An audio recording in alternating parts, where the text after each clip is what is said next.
అండి, ఈరోజు నేను టమాటా చేస్తున్నాను. టమాటాకి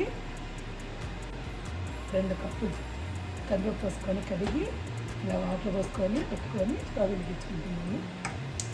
స్టవ్ ఇలాగా సిమ్లో పెట్టుకున్నాను. ఇది ఇలా ఉడికేటప్పుడే మనము కట్ చేసుకున్న ఇన్ని ఆనియన్స్ ముక్కలు వేసుకున్నాము. ఇది ఇంకా ఉడకాలి, కనీసం ఒక అరగంట పట్టింది ఉడకటానికి.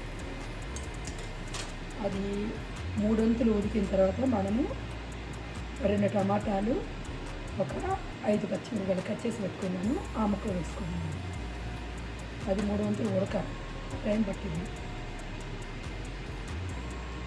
15 minutes to 20 minutes లెక్క పట్టింది.